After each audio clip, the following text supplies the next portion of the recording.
Hey, this is John. Thanks for joining me for part 6 of building Bandai's HGUC RX-78-2 Gundam.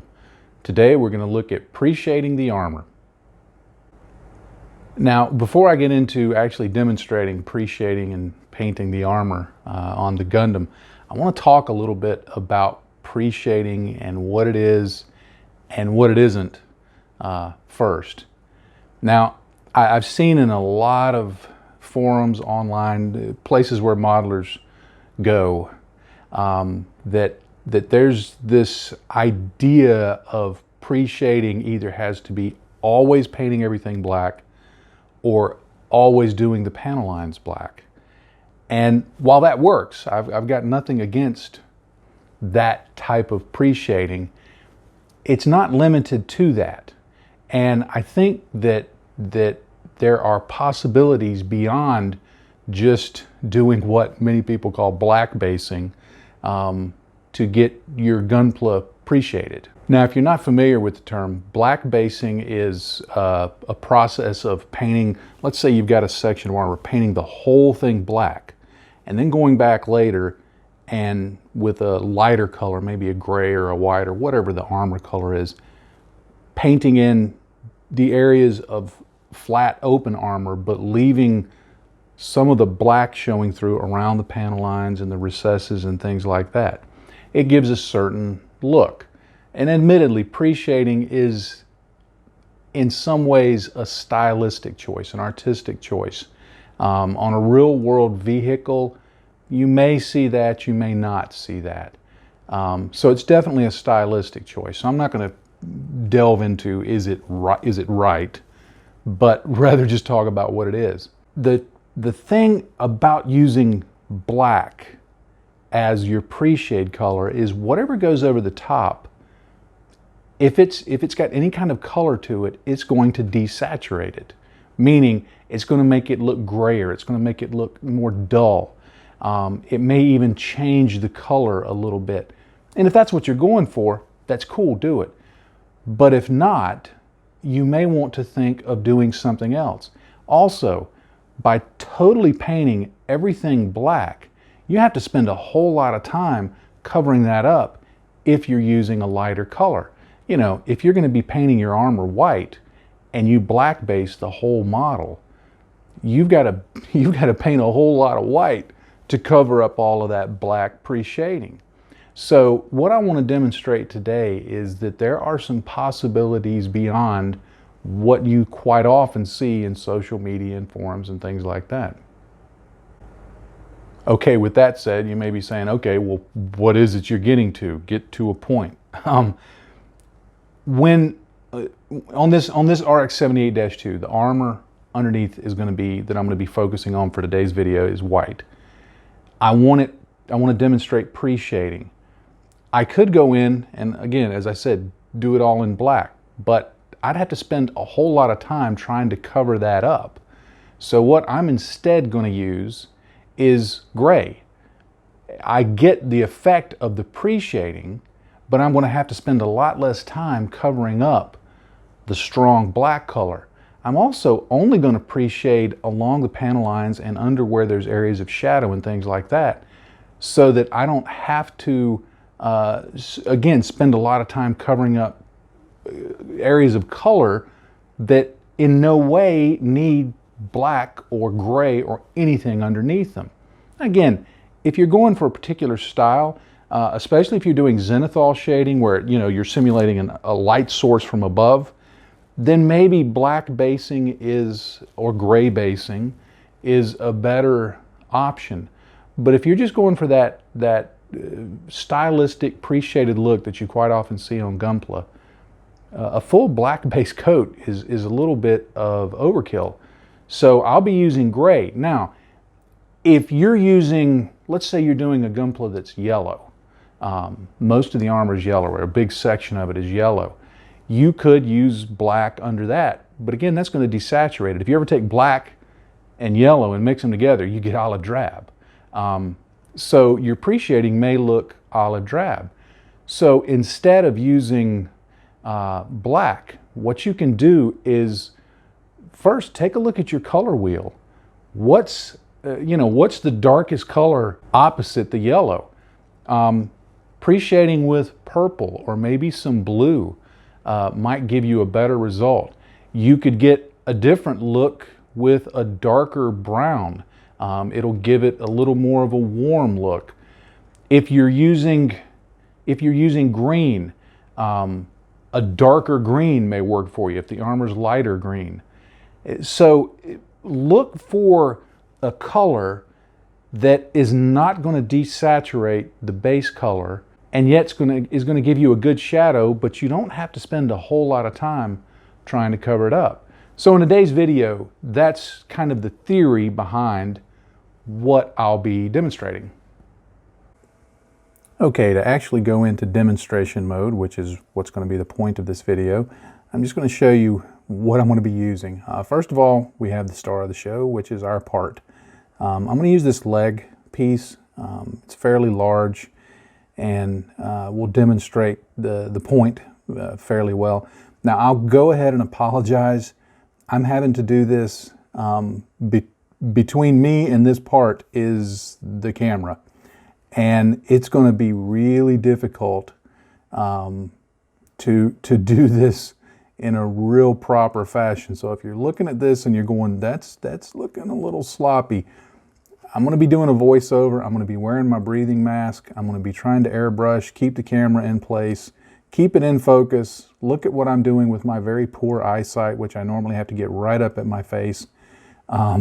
So this is more of a rough demonstration and explanation than a perfect method.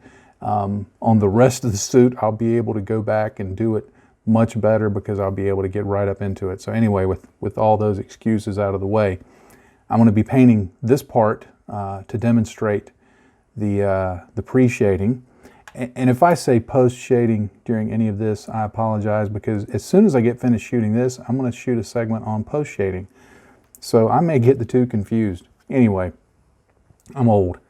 I'm going to be using Gundam Color Xeon's Mobile Suit Gray. It's a lighter gray, like I talked about. I don't want to have to spend a lot of time covering up black. So I'm going to use this gray. It'll give me the color I want to show through, but won't require so much white to cover.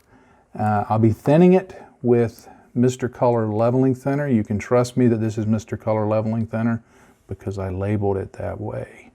But that's what it is. For my airbrush, I'm going to be using Badger's Extreme Patriot airbrush. The reason I like using this, one, it just works well with lacquers anyway. But the reason I like using this is it has a 0.3 nozzle, and if I wouldn't have pointed here, you wouldn't have known where the nozzle was. Anyway, it's got a 0.3 nozzle, so I can get a really tight pattern. It's gravity feed, so that makes sure that I can work at a lower air pressure if needed. And it has this little adjustment knob right here, which can help more precisely control the airflow that gets to the nozzle. So I don't have to reset it back at the compressor. I don't have to try and go down to 15 PSI or 12 PSI or anything like that. I can just come in here and dial this in and get exactly the air pressure that I want. So it's a really great airbrush, and I highly recommend this one. This is my primary airbrush for most of my work now, and I really love it. First thing I always do when I'm starting any painting with my airbrush is I stir the paint thoroughly. Now, I like to use a stir tool, an electric stir tool. It gets the paint stirred much more thoroughly. It avoids getting it up on the threads and into the lid, which can dry out your paint. So this helps preserve your paint. I put a little thinner in the color cup first. That way, when I put paint into the color cup, I don't get a thick glob of it down near the tip of the needle. I actually use my stir tool as the tool for transferring the paint into the color cup. Now, I don't turn it on. I just literally use it as a kind of a spoon, I guess you'd say. That way I can know that it's always about the same amount. And I just kind of twist it around in there, hit it up against the wall a little bit, and I'll know how many drops I've got. Now to mix it, I just push a piece of paper towel up against the nozzle and I backflow it like that. That just mixes it in the color cup. It's ready to go. I do a few tests on paper towel. I start by pulling the trigger back really slowly until I get the paint flow and I see how well it's thinned. Now for this one I wanted to dial in a little less air pressure so I had a little more control over what sprayed out. So I used that little feature on the airbrush and I just lowered the air pressure just a little bit so that I could do some, you know, fairly fine lines and really have better control over what was happening. Of course, always remember to put your lid on your color cup. Way to go, Mr. Pro there. Yeah, there you go, buddy. And then I just begin spraying onto the model. I didn't try to be particularly neat nor particularly sloppy.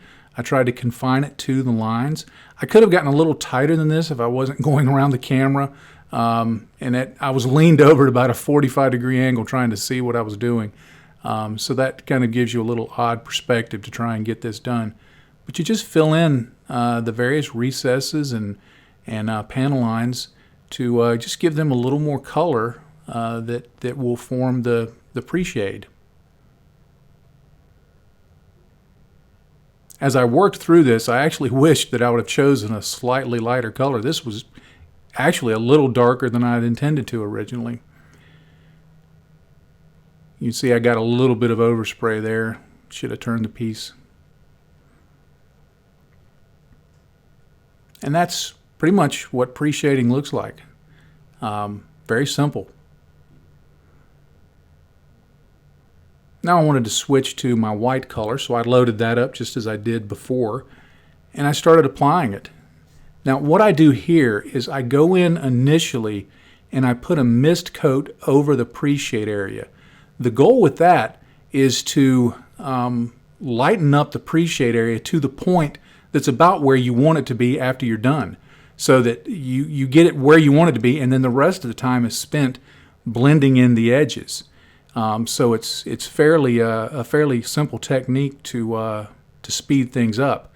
Now, as I worked through this, I will admit I had a lot of difficulty getting into where I could see what was going on. So I actually had to pull it off camera to complete this. So what you're seeing here is the beginning of the blending that I did, because it took a little more time, and I needed a little better eyesight than I have. So here's the finished piece after doing most of the finishing work off camera, and you can see that it looks, well, it's pretty much pre-shaded.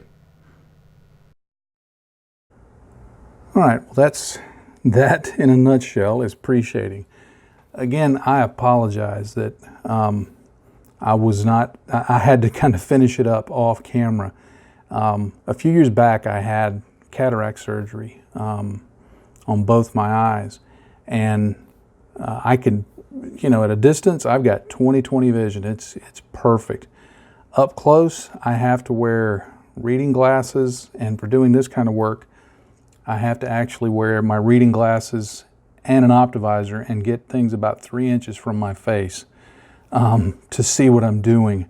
So it was very difficult to do it on camera, and I apologize for that. But hopefully you saw the method. You know, the method is to go ahead and paint in those panel lines with whatever color you're using, and then you noticed, remember I misted it over to kind of get it back to where I want, and then I go back in and I just try and clean up the edges. And the finer an airbrush you have, the better you're going to be able to do that. Now, one of the things that I forgot, and I just noticed I did it right here, I may have done it on both of them. When I do pre-shading, quite often I get so focused in on the pre-shading that I later forget to go back and paint the rest of the part. So that's something to keep in mind. But that, like I said, that is essentially what you do with pre-shading. It takes practice. Admittedly, I'm not the best pre-shader in the world because it's not a technique I use a lot. I do use it occasionally, but I don't do it a lot because I think it takes a lot of time, and it just always comes out looking like pre-shading to me. I think a really good pre-shade job, when it's done, should not look like pre-shading. It should simply look like darker lines around the recesses and things like that. And it's not my favorite technique, but it is a popular one in the genre, so it's certainly worth looking at how to do. Now, what I'll do is I'll go in and do the rest of the white parts. I'll probably do a little bit of cleanup on these. Another thing I forgot to do, and I'm such an airhead sometimes, I was so focused on doing this, when I first started airbrushing, I forgot to put on my mask. And a few minutes into it, I'm like, why do I have a little bit of a headache, and why do there seem to be llamas and monkeys running around the room? So I had to stop and kind of breathe a little bit, go outside and breathe a little bit, and then get my mask on, because where I'm in here doing this, where I film, I don't have the extraction or the airflow that I do where I normally airbrush. So yeah, kind of proved the point of why you need to wear the mask. Anyway, that'll wrap up this look at pre-shading the armor on your Gunpla. The next episode in this series, the next part in this series, we'll be looking at post-shading. And I'll be doing that on some of the red and blue parts to show you how that works. And I think that's a process that's much more controllable and can be applied at almost any stage in the build.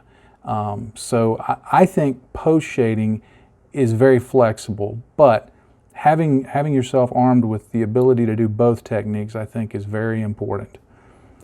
Be sure and take a look at the links below in this video for all of my website, my Facebook page, Instagram, all of the socials. I do have a Patreon account. If you would consider supporting me in the work that I do, I would be most grateful for that. For those of you who are already Patreon supporters, thank you so much for doing that. It really makes the work that I do possible, and I am so very grateful for you. With all of that said, happy day to you, friends. Bye-bye.